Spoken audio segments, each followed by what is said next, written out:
Anggaran Pendapatan Belanja Daerah, APBD, perubahan tahun 2025 Provinsi Jawa Tengah disetujui pada rapat paripurna di Gedung DPRD, Selasa, 5 Agustus 2025, sore. Ketua DPRD Jawa Tengah, Sumanto, mengatakan, struktur APBD perubahan Provinsi Jawa Tengah tahun 2025 meliputi pendapatan sebesar Rp24,57 triliun dan belanja Rp25,15 triliun. Defisit sebesar Rp577 miliar akan ditutup dengan pembiayaan dalam jumlah yang sama. Dan kita 24,56, belanjanya 25 sekian, jadi ada defisit dan itu sudah diperhitungkan dengan nilai pembiayaan, jadi itu juga ada defisit. Terkait dengan fokus untuk ini Pak, anggaran ini nanti dipakai untuk apa Pak?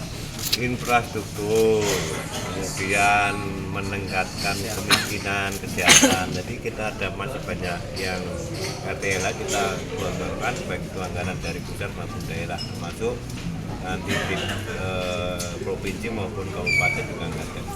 Kita akan disetujui.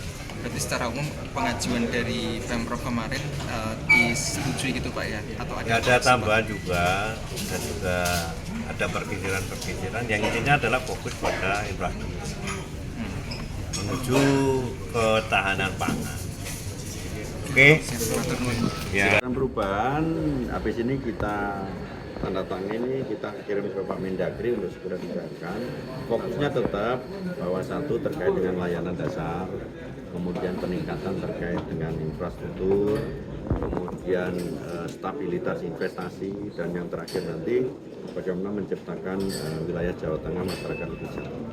Ini kan BPS sudah mengeluarkan data terbaru untuk triwulan 12. Pertumbuhan ekonomi Jawa Tengah naik menjadi 5,28. Mungkin ke depan yang ditingkatkan apa dan kolaborasi apa? Jadi yang kita lakukan kolaborasi government ini tidak hanya sektoral wilayah kita. Satu misalnya, kita sudah menumbuhkan ekonomi baru di masing-masing ekskarsi dana. Jadi ekonomi baru ini kita tumbuhkan dengan cara bersama-sama, tidak bisa satu wilayah.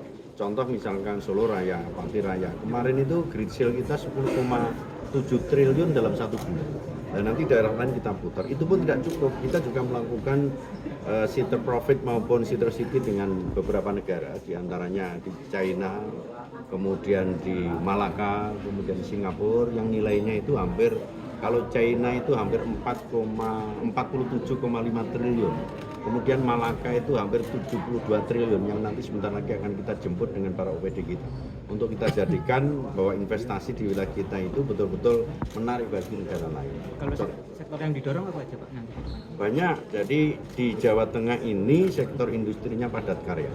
Kenapa padat karya? Satu, tenaga kerja kita kompetitif. Dua, lahannya besar. Kemudian tiga, aman. Dan yang keempat memang para investor itu lebih tertarik Jawa Tengah karena sangat kondusif sekali. Dan masih banyak yang perlu dieksplorasi untuk wilayah kita. Oke?